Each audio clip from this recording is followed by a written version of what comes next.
Selamat petang, salam sejahtera. Terima kasih karena bersama dengan saya di Nazilin Unity Channel.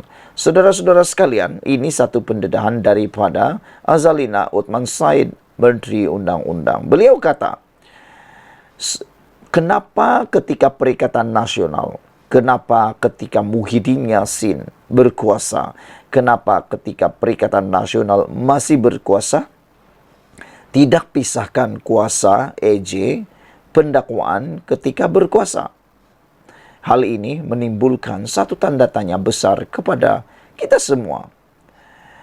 Menteri Jabatan Perdana Menteri Undang dan Reformasi Institusi Azalina Othman Said menyerang Perikatan Nasional kerana tidak memisahkan kuasa antara peguam negara dan pendakwa raya ketika gabungan itu mentadbir kerajaan.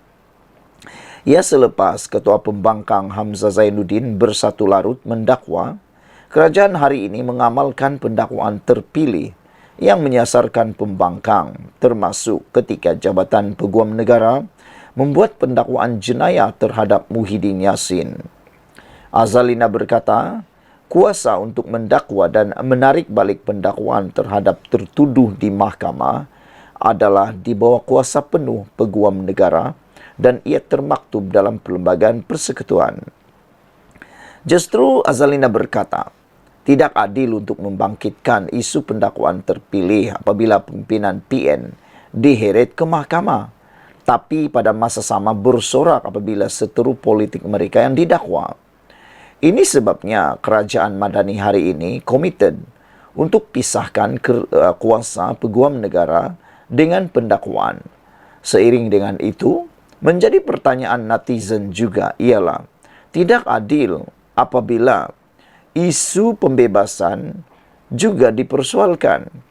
Ketika Muhyiddin Yassin dilepaskan daripada tuduhan jenayah, mereka bersorak, Perikatan Nasional bersorak gembira. Tetapi ketika Zahid Hamidi dilepaskan daripada pendakwaan, mereka pula tak puas hati. Bukankah itu sesuatu yang tidak adil? Ini sebabnya kerajaan Madani hari ini komited untuk pisahkan kuasa peguam negara dengan pendakwaan.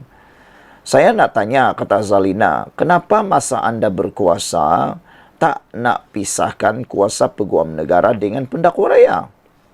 Bila pihak YB kena, kata pendakwaan terpilih. Tetapi bila sebelah sini kerajaan kena, kata padan muka. Apa hal? Kata Azalina Othman Said. Sekurang-kurangnya kami cakap akan buat pemisahan kuasa. Sebelah sana pembangkang bukan saja tak buat, bincang pun tidak, katanya lagi. Ini menjadi kejutan besar kepada kita semua.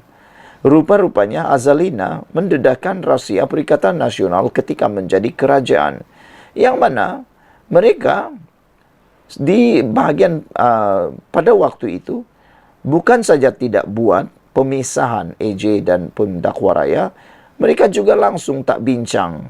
Tak bincang pun tak, kata Azalina Othman Said. Azalina berkata demikian ketika sesi perbahasan selepas Hamzah dan Ronald Kiandi membangkitkan apa yang didakwa sebagai pendakwaan terpilih oleh kerajaan ketika sesi perbahasan kajian separuh penggal rancangan Malaysia ke-12. Hamzah mendakwa kerajaan menindas Muhyiddin dengan mengheretnya ke mahkamah dan membangkitkan mahkamah kemudian melepas dan membebaskan pengerusi PN itu daripada 4 pertuduhan rasuah. Bagaimanapun Muhyiddin masih berdepan 3 pertuduhan di bawah Akta Pencegahan Pengubahan Wang Haram, Pencegahan Pembiayaan Keganasan dan Hasil daripada Aktiviti Haram 2001 AMLA TFPUAA. Sekian dulu untuk kali ini. Jangan lupa tinggalkan komen anda. Sila tekan butang subscribe. Kita jumpa lagi. Bye-bye. Selamat petang. Salam sejahtera. Terima kasih kerana bersama dengan saya di Nazilin Unity Channel. Ramai orang bercakap tentang harga beras pada hari ini. Ramai juga yang tertipu. Ramai juga yang mungkin menipu. Ramai juga yang menyebar berita-berita palsu yang tak benar. Ini telah menimbulkan pelbagai kegusaran dalam kalangan masyarakat. Namun demikian, ini penerangan daripada menteri yang berkaitan iaitu Mat Sabu. Beliau kata harga beras tempatan tidak naik. Yang YB makan tu beras import. mahal, kata Ismail Sabri, kata Mat Sabu. Menteri Pertanian dan Keterjaminan Makanan Muhammad Sabu berang dengan dakwaan Rasul Wahid PN Hulu Selangor. Kononnya berlaku peningkatan secara mendadak harga beras tempatan. Menjawab dakwaan itu, Muhammad Sabu mengkritik Rasul yang bangkit mencelah dan membuat tuduhan tanpa mendengar penjelasan yang dibuatnya sejak dari awal sesi penggulungan. Harga beras tempatan ini kekal, tak masuk masa kami bercakap pasal beras. Masuk mencelah tak kena, kata Mat Sabu lagi. RM26 harga beras tempatan tak naik. Yang naik itu harga beras import. Beli yang import tu kenapa? Itu yang YB makan beras import. Cakap beras mahal, kata Mat Sabu lagi. Sebab itu kita cakap tentang intervensi, fama dan perladangan ini tak dengar. Datang mencelah begini. Lepas tu balik cerita kat orang kampung, katanya di Dewan Rakyat hari ini. Muhammad Sabu berkata demikian ketika sesi penggulungan kajian separuh penggal rancangan Malaysia ke-12 di Dewan Rakyat hari ini. Terdahulu Rasul Wahid yang baru berada di Dewan ketika Muhammad berucap membangkitkan isu kenaikan harga beras tempatan yang dibangkitkan oleh pengguna di luar sana. Muhammad bagaimanapun menafikan kenaikan harga barangan asas itu dan mengkritik Rasul kerana gagal mendengar penjelasannya dari awal. Menjawab kritikan Muhammad, Rasul mengingatkan Presiden amanah itu supaya tidak marah dengan apa yang dibangkitkannya. Janganlah marah, saya tanya saja, kata Rasul. Sementara itu, Muhammad ketika menggulung perbahasannya juga memaklumkan bahawa Malaysia mempunyai stok bakalan beras sebanyak 900,000 tan, iaitu 250,000 tan stok penimbal dan 650,000 tan bagi stok dagangan. Katanya, bekalan itu mencukupi bagi menampung keperluan beras negara bagi tempoh 4 hingga 5 bulan. Susulan itu, menteri tersebut berkata masih belum ada keperluan mendesak yang bersifat kecemasan untuk menggunakan stok penimbal beras. Dia berkata, stok dagangan sedia ada sebanyak 650,000 tan, itu masih mencukupi bagi menampung keperluan domestik. Saudara-saudara sekalian, oleh sebab itu, saya nak katakan kepada anda semua, jangan percaya dengan dakwaan ataupun penyebaran maklumat-maklumat palsu. Nak tahu maklumat yang benar, dengar daripada menteri, dengar daripada kerajaan, dengar daripada orang yang mempunyai kuasa. Anda tahu politik itu macam-macam. Ada saja isu akan digunakan sebaik-baiknya, termasuk harga beras. Walaupun tiada kenaikan harga beras, apabila ianya menjadi isu, itu akan digunakan sepenuh-penuhnya oleh mereka di luar sana untuk meraih sokongan. Tak pedulilah mereka bohong, tipu atau sebagainya, yang penting itu boleh digunakan. Oleh sebab itu, dengarkan baik-baik, sebarkan kepada rakan-rakan anda bahawa harga beras tempatan tak naik. Yang YB makan itu beras import. Itulah yang menyebabkan mahal, kata Mat Sabu. Sekian dulu untuk kali ini. Jangan lupa tinggalkan komen anda, tekan butang subscribe. Kita jumpa lagi. Bye-bye. Selamat petang, salam sejahtera. Terima kasih kerana bersama dengan saya di Nazilin Unity Channel. Saudara-saudara sekalian, ini satu lagi pendedahan yang paling menarik untuk kita semua. Beberapa hari selepas tindakan melanggar undang-undang membuat Perhimpunan Perikatan Nasional, dianjurkan Perikatan Nasional di Kuala Lumpur baru-baru ini, yang mana menurut PDR, menurut polis, ianya telah melanggar Akta Himpunan Awam. Selain daripada itu, menurut polis sebelum ini, bahawa tiada dibenarkan. Oleh sebab itu, ini laporan ataupun pendedahan, penjelasan yang perlu anda dengar semua. Berikutan jelas melanggar undang-undang. 25 peserta himpunan jalanan anti Zahid Hamidi wajar dikenakan tindakan. Yang menjadi persoalan kita itu ialah siapa 25 peserta himpunan jalanan anti Zahid Hamidi yang patut dikenakan tindakan tersebut itu. Adakah antaranya ialah ahli parlimen? Adakah antaranya ialah juga pemimpin ahli Dewan Undangan Negeri atau pemimpin daripada parti sesuatu parti? Pihak polis dilaporkan telah mengenal pasti 25 individu yang dipercayai terlibat dalam perhimpunan jalanan Selamatkan Malaysia yang diadakan di Kuala Lumpur Sabtu lalu. Walau berselindung di sebalik hasrat menyelamatkan negara, perhimpunan jalanan itu sebetulnya hanya bermotif politik kebencian, iaitu membantah DNA Zahid Hamidi yang penjelasan mengenainya sudah pun diberikan. Timbalan Ketua Polis Negara Ayub Khan Medi Piche berkata, setakat ini 22 orang sudah dihubungi polis dan 6 daripadanya akan hadir memberi keterangan di Ibu Pejabat Polis Daerah IPD Dangwangi. Beliau juga berkata himpunan itu jelas tidak mematuhi syarat di bawah Akta Perhimpunan Aman 2012 termasuk penganjur tidak memberi notis 5 hari sebelum perhimpunan itu berlangsung. Kesalahan lain tambahnya kerana mengadakannya di tempat larangan iaitu masjid dan membawa kanak-kanak menyertai perhimpunan. Dengan jelas sekarang bahawa ada undang-undang telah dilanggar. Tindakan pihak polis terhadap mereka yang terbabit itu adalah amat wajar sekali. Mereka tidak harus diberikan bebas berbuat sesuatu yang melanggar undang-undang seolah-olah negara ini tiada peraturannya. Tindakan yang diambil itu bukan bermakna kerajaan tidak lagi mengamalkan kebebasan, tetapi berikutan adanya pelanggaran terhadap undang-undang negara. Dalam hal ini, seruan budiman sesetengah pihak, khususnya daripada kelompok PH sendiri yang menyarankan agar tiada tindakan diambil terhadap mereka yang terbabit dalam perhimpunan tersebut atas alasan ramai anggota kabinet sekarang pun adalah mereka yang bangkit daripada perhimpunan seumpama itu, tidak harus dilayan dan diberi pertimbangan sama sekali. Isunya bukan soal dulu pun ramai pemimpin PH terbabit dan bangkit melalui aura perhimpunan jalanan, tetapi kerana ada undang-undang telah dilanggar. Jika sebelum ini ramai pemimpin PH yang terbabit dengan perhimpunan seperti itu turut dikenakan pelbagai tindakan, apa istimewanya mereka yang terlibat sekarang mahu dilepaskan begitu saja? Biarlah mereka pun dikenakan tindakan juga.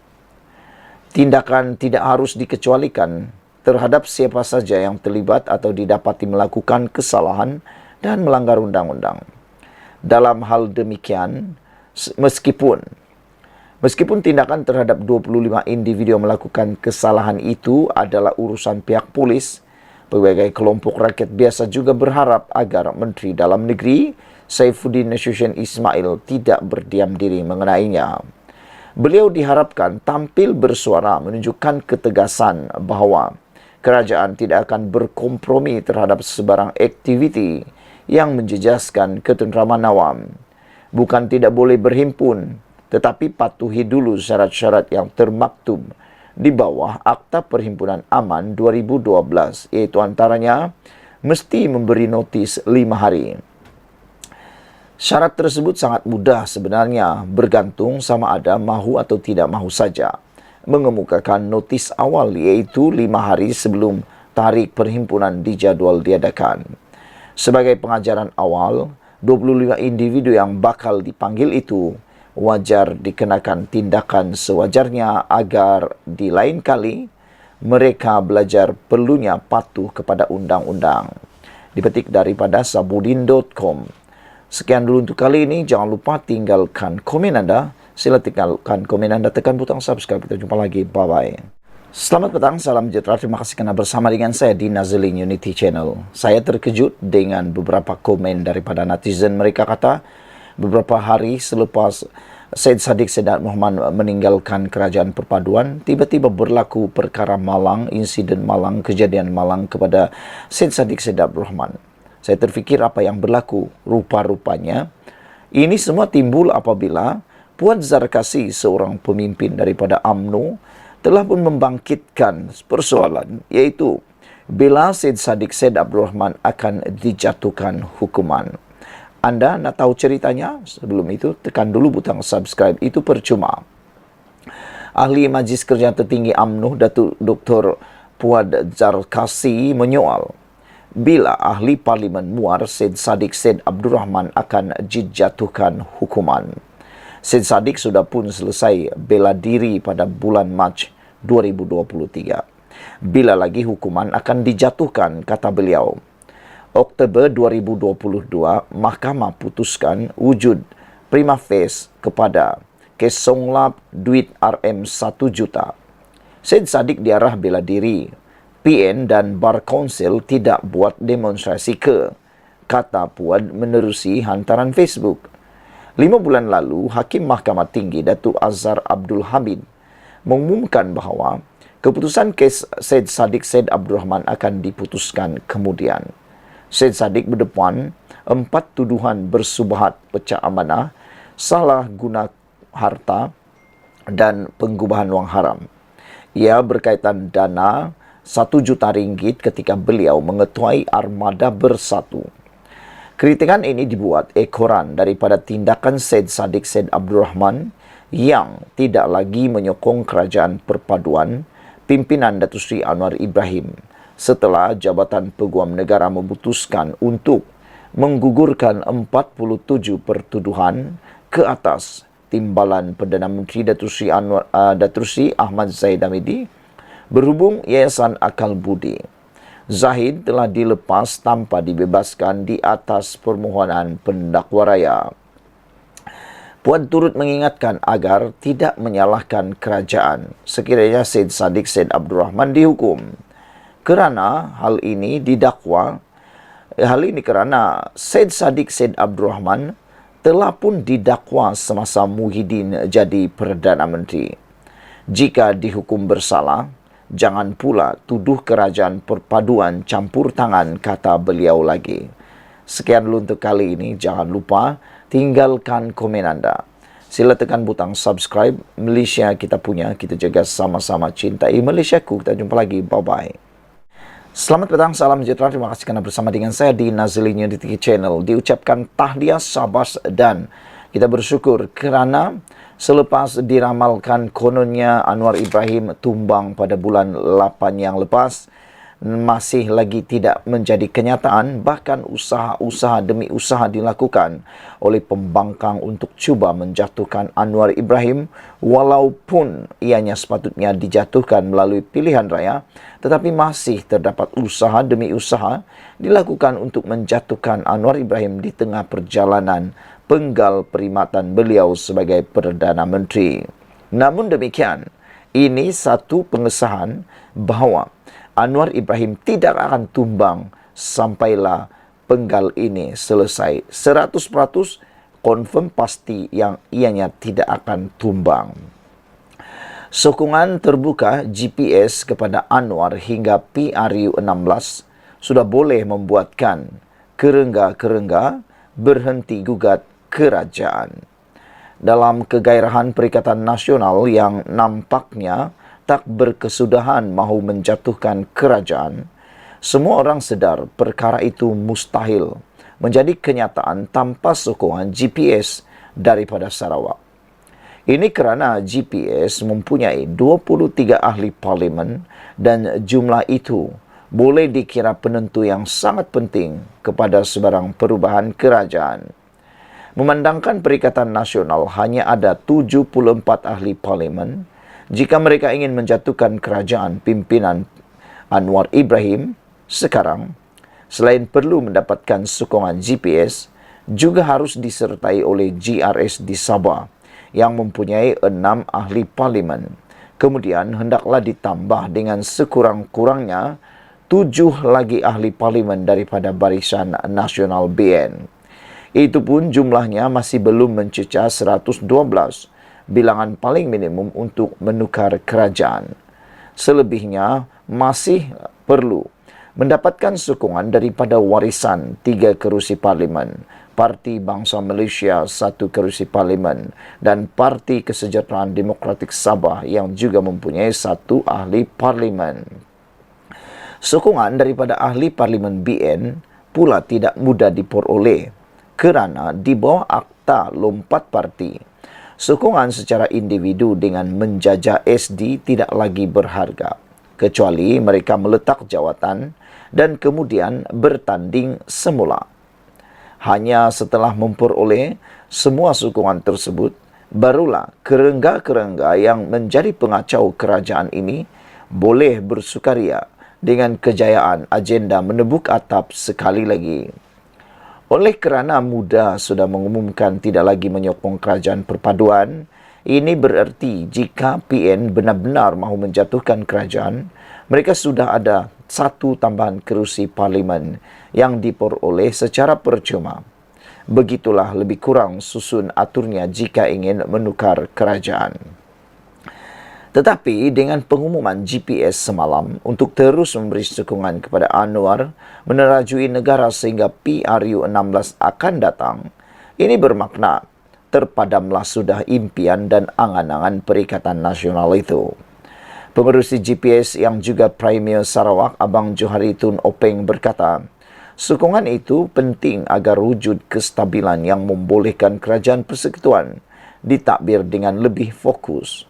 Kami memberi awak atau anda iaitu Anwar sokongan penuh dan memiliki kerajaan persekutuan yang stabil sehingga pilihan raya seterusnya, kata beliau semasa berucap di Majlis Sambutan Hari Malaysia 2023 peringkat kebangsaan di Stadium Perpaduan di Kuching.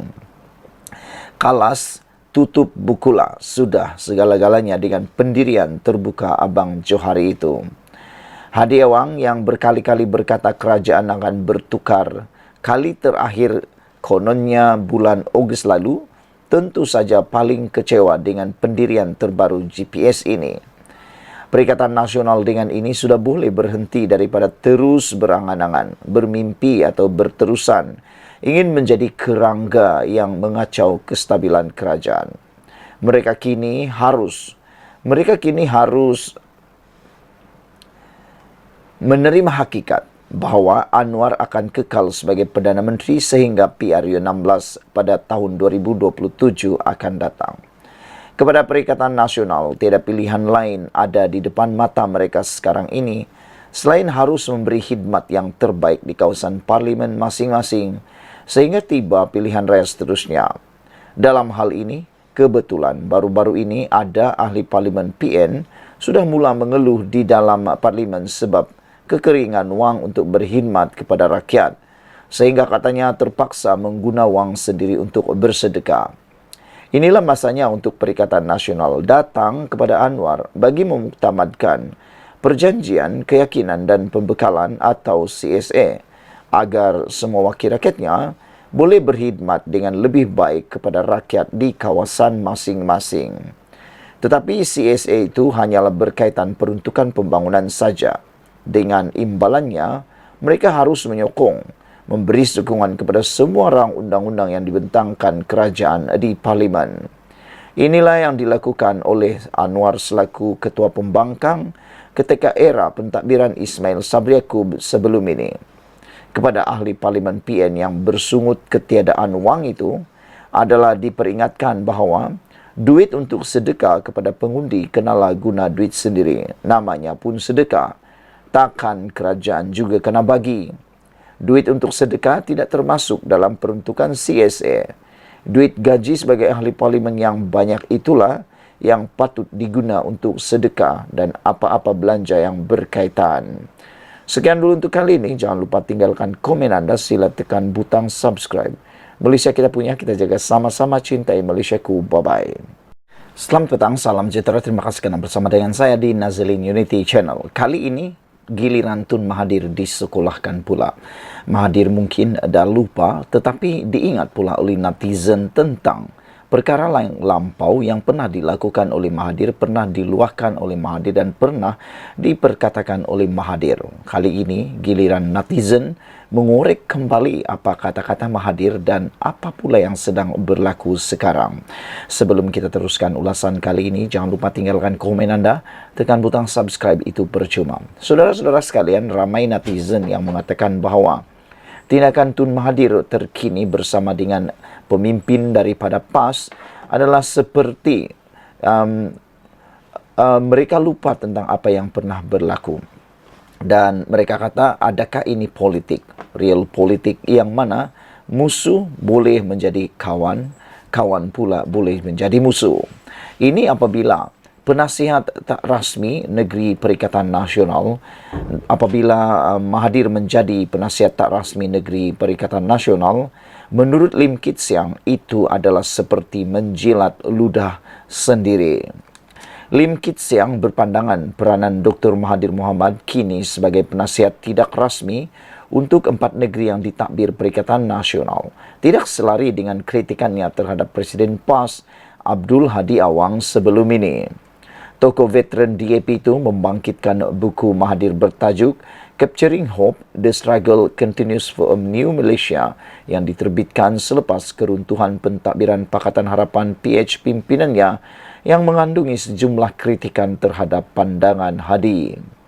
Antaranya, Lim Kit Siang berkata dia diingatkan kembali berkenan pandangan Mahathir berkenan apa yang disebut sebagai amanat Hadi pada tahun 1981 yang mengkafirkan UMNO sebagai bertanggungjawab memecah belahkan orang Melayu Islam di Malaysia. Sekarang Mahathir menjilat ludahnya sendiri, eating his own words, kata beliau. Dengan menjadi penasihat tidak rasmi kepada 4 negeri PAS, walaupun PAS di bawah Hadi sedang melakukan apa yang dia buat sebelum ini, iaitu mengecam DAP sebagai anti-Melayu, anti-Islam, anti-Raja, komunis dan menyebarkan Islamofobia tanpa sebarang bukti, katanya dalam satu kenyataan. Lim Kit Siang juga memetik petikan dalam buku Mahathir yang menyentuh amanat Hadi yang menurutnya sekian lama menjadi panduan ahli dan penyokong PAS.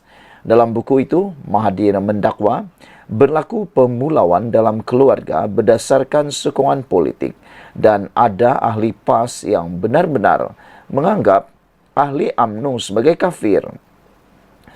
Jika sebelum ini tiada perpecahan agama dalam kalangan Melayu Islam, kini ia ada. Dan jurang itu dalam, bukan berpunca daripada ajaran Islam, tetapi politik, kata Mahathir yang memimpin UMNO pada dekad 80-an dan 90-an, di mana PAS merupakan seteru politik utama parti UMNO ketika itu. Pada Khamis lalu, Menteri Besar Terengganu Ahmad Samsuri Mokhtar mengumumkan Kedah, Kelantan, Terengganu dan Perlis dalam proses membentuk kumpulan 4 negeri dengan Mahathir dilantik sebagai penasihat secara tidak rasmi. Sekian dulu untuk kali ini. Jangan lupa tinggalkan komen anda, tekan butang subscribe. Apa komen anda tentang isu dan tajuk kali ini? Jadi penasihat tak rasmi Negeri Perikatan Nasional, Dr. Mahathir jilat ludah sendiri, kata Kit Siang. Bye-bye.